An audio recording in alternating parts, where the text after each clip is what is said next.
Liftoff.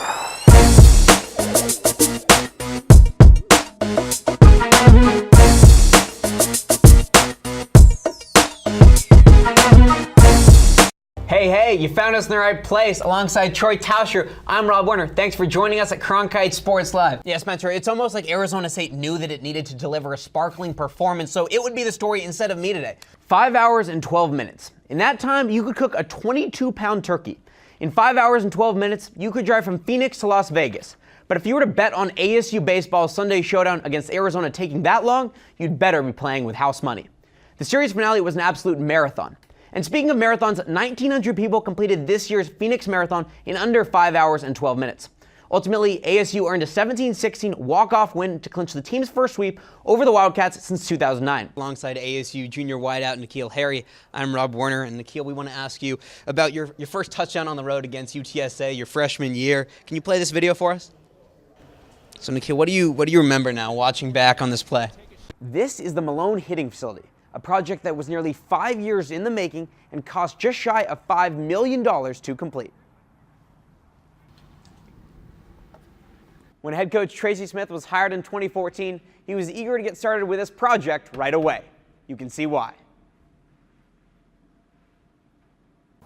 Alongside member of Arizona State's women's golf team, Alessandra Finale, I'm Rob Werner. And Alessandra, last week you're one of the 3 current Sun Devils that were able to participate in the Augusta National Women's Amateur Championship. It was the first women's tournament at Augusta National Club ever. How did it feel to participate and be one of the first women ever to get to play and walk the grounds at Augusta? After finishing 4th in the American League West in 2017 and dead last in the division last year along with 95 losses, the Rangers moved on from manager Jeff Bannister. The organization decided to get younger, much younger, hiring 42-year-old Chris Woodward, making him the youngest manager in the AL West. As spring camp winds down, I spoke with Rangers about the nuances of a youthful leader. Spencer, let's get right into it. ASU football has won 2 games in a row. The team hasn't had a 3-game win streak this season. Sun Devils taking on UCLA at home on senior day. They're big favorites. Does ASU get this one done? I think that this is kind of a trap game for Arizona State. I think they do win it, but I think it's going to be a closer game than most people expect. The team is now on a 5-match win streak, and head coach Matt Hill believes this team is playing its best tennis of the season right now. And while this team is coming off of back-to-back losses, this team is ranked 16th in the nation. What's gone well for the Sun Devils this season? Tonight, the Arizona State Sun Devils make a statement in Westwood. The Sun Devils defeated the Bruins of UCLA 84-73. And Braden, UCLA was up 11-0 early on in this ball game. ASU ended up winning by 11 points. How did the Sun Devils show composure in getting this win? And so early on, it seemed like there was going to be a pitcher's duel, Blaine, but very quickly, after Justin Lasco got out of the game with the 3 runs of support, the Braves started piggybacking. 7 runs scored. Danny DiGiorgio, 3 hits and 2 RBIs. What did you see out of the offense today? The Braves dropped this game 6-1 to Orleans. They finished the season series against Orleans 2-2. Tomorrow they'll take on the Hyannis Harbor Hawks back at Doran Park. We hope you join us then. But right now, for Alexander Moore and Blaine McCormick, I'm your host, Rob Werner, signing off, and we'll see you tomorrow. And Benjamin's very modest. He didn't want to talk too much about records, but wanted to say that the offensive line has been doing a fantastic job lately, and that's what's been enabling him to do so well. But right now, for Sun Devil Source publisher Chris Cartman, I'm Rob Werner. This has been a Sun Devil Source 2-minute drill.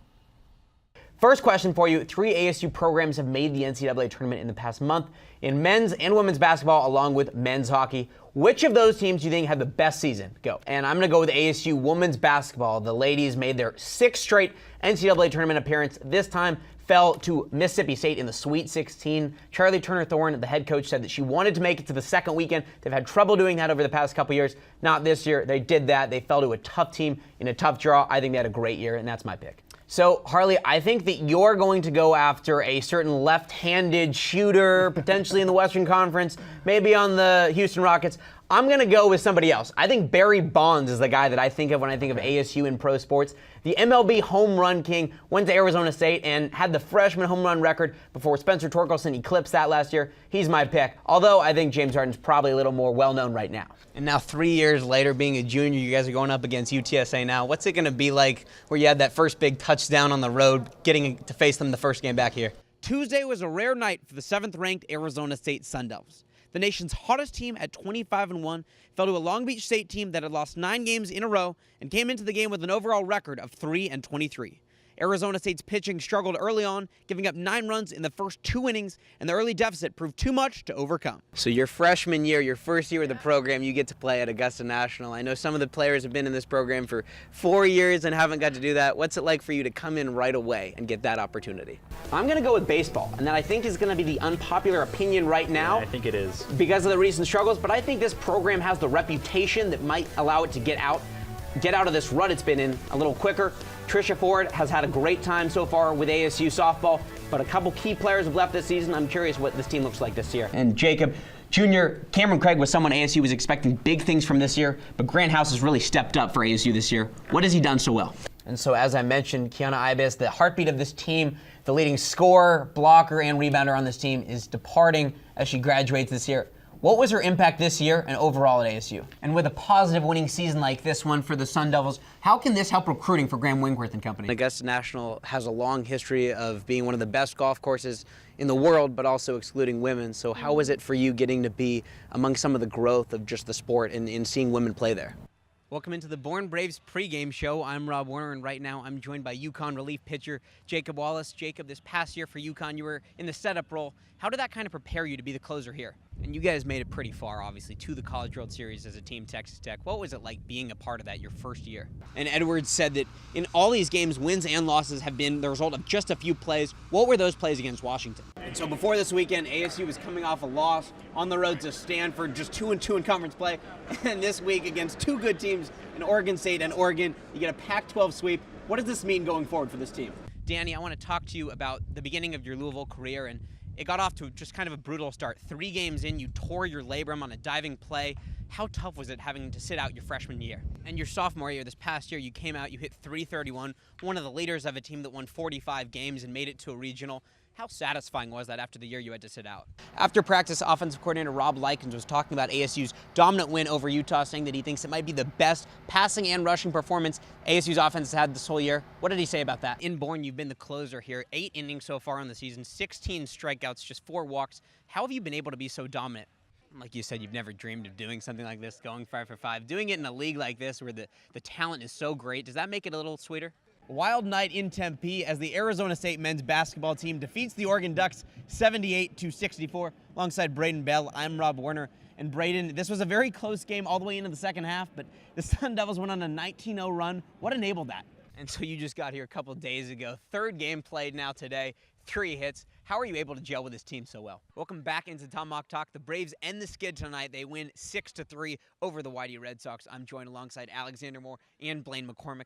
Alex Knight, Jared DeCesare, he's been so good so far for the Braves. Really solid outing tonight. 5 innings, gave up just 3 runs. What did you see out of his appearance? So Bobby Hurley's team gets another big win, 3 in a row, and they'll try to make it 4 in a row against USC on Saturday. But for Braden Bell, I'm Rob Werner in Westwood, Cronkite Sports. Chris, we just attended Arizona State's Tuesday morning football practice. One thing we visited in this football practice and in the session afterward with the media was N'Keal Harry talking about his one-handed grab in ASU's win over USC 38-35 over the weekend. What did players and coaches say about that? We can't talk about this game, Braden, without talking about Arizona's freshman phenom, DeAndre Ayton. He had 25 points, 16 rebounds.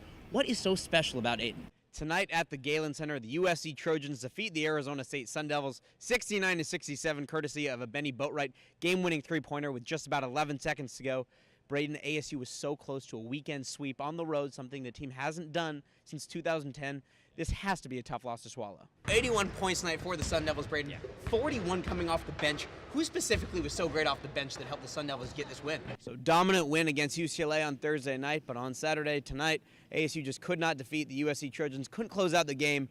From the Galen Center, though, alongside Braden Bell, I'm Rob Werner, Cronkite Sports. And this past week, ASU dropped a Thursday night matchup against Stanford 20-13, and 13 points was the fewest the offense has been able to put up this whole season. What did players and coaches say about trying to bounce back from that this weekend against USC? And for the 5th time in 2018, ASU's offensive line didn't yield a single sack against Utah. The offensive line just seems like it's been doing a great job also opening up running lanes for Benjamin. The Sun Devils rushed 50 times for 251 yards against a Utah team that came into the game as the 3rd best rush defense in the nation. How does this group compare to some of the past Sun Devil offensive lines? Go back out to Phoenix Muni one more time. Who wants a taco? Oppo tacos all around. Spencer Torkelson right here. Saturday night, home run for the Sun Devils, and they would go on to sweep Arizona, as we've said on the show, for the first time since 2009. That man knows how to hit a home run or two, and I mean, you got a good old taco, Oppo right there. Butler, Wichita State, George Mason. You're probably wondering why I just rattled off 3 very small Division I basketball programs. Well, each was responsible for a Cinderella run in March. Though the Sun Devils are expected to have both their men's and women's basketball teams reaching the NCAA tournament, all eyes should be focused on Sun Devil hockey as the program looks to pen the narrative to its own storybook ending. For head coach Greg Powers, the season was intended to be another stepping stone for a fledgling program budding with young talent. The Sun Devils had never won more than 10 games at the Division I level, let alone competed for a spot in the 16-team field. Written off as an inexperienced independent program with little to no shot of making noise this season, Powers and ASU has continued to silence doubters, breaching the top 10 of the all-important Pairways rankings while knocking off numerous ranked opponents along the way. With the Sun Devils on the brink of becoming the first independent team in 27 years to receive an at-large bid, it seems as though their timer on their magical run will have to wait until spring to strike midnight. And that's the way it is. Last season, Arizona State men's tennis dominated in Tempe. The Sun Devils went 14-11 in arguably the best conference in the country, the Pac-12, along with 2 invitational tournament championships and a high ranking of 13th in the nation. Those accolades may seem good, maybe even great, but when you think about where this program was before the year, it seems unbelievable. This was the first season the Sun Devils had played as a team since 2008. I think every time we're out there, we know that we're like kind of the new kids on the block, and having a good run last year is a good start to the program, but there's a lot for us to complete. You know, we have a lot of goals. In 2008, due to financial restraints, ASU had to disband its men's tennis program. It was announced in 2016, but not put into action until 2018, when ASU men's tennis continued on in Tempe. The man behind all this? Athletic Director Ray Anderson. You realize that, what do you mean we don't have a men's tennis program? We got a great women's program, what happened to it? And then when they tell the story, how it went away with the recession, it became very clear to us that men's tennis had to return to ASU, and so we struck out to figure a way to do that. The Andersons found a way to do just that in a very selfless way. Ray and Buffy donated $1 million of their own personal money to bring back this program. For an athletic director to make a contribution of that caliber, it's practically unheard of. I literally thought that they were just saying that, no, we put $1 million in, like Arizona State put $1 million in. And then when it like really connected the dots with me, like, no, he put his own personal money in, then it was, okay, that's totally different. If it wasn't for them, we really wouldn't be here. There's a lot of athletic directors in the country that maybe talk about making their schools better or talk about making the sports at the school better.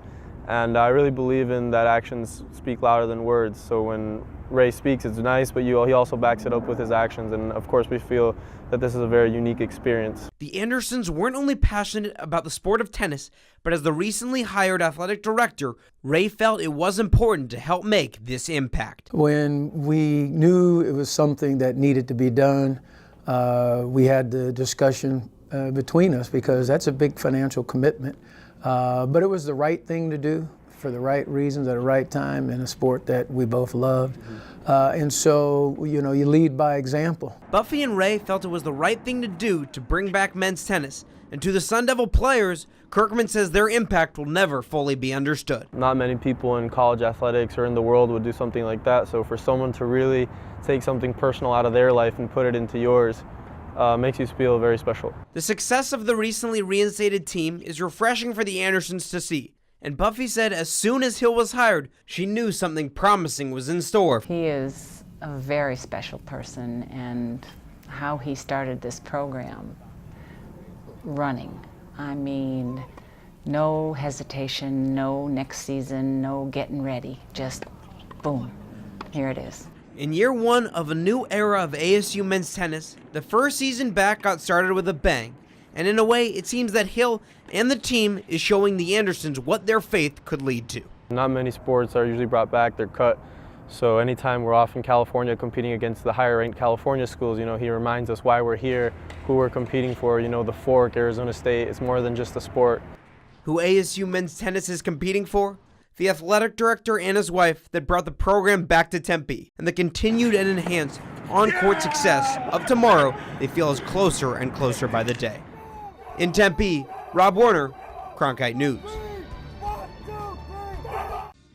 Hunter Pence is enjoying spring training with the Texas Rangers after signing a minor league contract with the team on February 7th. I want to bring everything I can. I want to bring good play, as much experience as I can, and as much enthusiasm, good attitude, and just come with it. For 6.5 years, the 35-year-old played for the San Francisco Giants as a vocal leader of 2 World Series winning teams. In 2018, though, Pence's production dipped. He had just .226, the lowest batting average of his career. When the Giants decided to not re-sign the veteran, Pence knew he had to do something bold to show he could stay in professional baseball. While many big leaguers take some time off and away from the game during the offseason, Pence decided to go to the Dominican Professional Baseball League to fight for an opportunity in Major League Baseball. Even though this league is mainly viewed as a place for rookies and those hoping to gain their first opportunity, the 12-year veteran didn't care. In fact, he loved his time there. Man, it was a life-changing experience. It was awesome. I was just like immersed in a good time and lucky that they had a league. And it's intense. These games the fans are going nuts. So it was definitely a wonderful experience, and I'm glad I got the opportunity to play there. Pence was the only former MLB All-Star to play in the Dominican League this winter. According to MinorLeagueBaseball.com, in the last 10 years, only 3 other former All-Star position players spent a winter in the league. A lot of guys would probably just prefer to go home, especially the physical and mental toll that it takes on you, and he's still got a desire to play. Obviously everyone knows Hunter Pence, and for me I saw a video this offseason of him in the Dominican and like singing in Spanish, and I was like, man, that guy's really cool. He's a veteran, he's down there, getting his work in the Dominican. I think it's very important for the guy, for people to see that. The guy, he got a lot of money, he's been around forever, and try to adjust something in his game plan. So I think it was big for the fans down in Dominican. Pence's manager with the Giants, Bruce Bochy, called Pence one of his favorite players and said his time in the Dominican is another example of Pence's passion for the game. This guy still loves the game, wants to play, and I don't blame him. And until you think you've had enough, you got to give it your all. And for him, that was to go to winter ball, get some at bats. That's just him. I mean, he wants to do those things. He doesn't care about how many years you got in the league and all that stuff and going over there. He wants to do it because he wants to better himself. That's just the person that Hunter is. While Spanish is the dominant language in the Dominican League, Pence picked up bits and pieces and still found a way to connect with his teammates. Yeah, I'll tell you, he'll find a way to communicate with the boys, definitely. And, just his energy and his personality. He doesn't need to speak the language to transmit that good personality in a positive way. And I feel like he did amazing. That's a good thing about him. He always have fun. He always takes the step to do something different. I felt people love him there. And it appears that after a month with his Rangers teammates, they love him here too.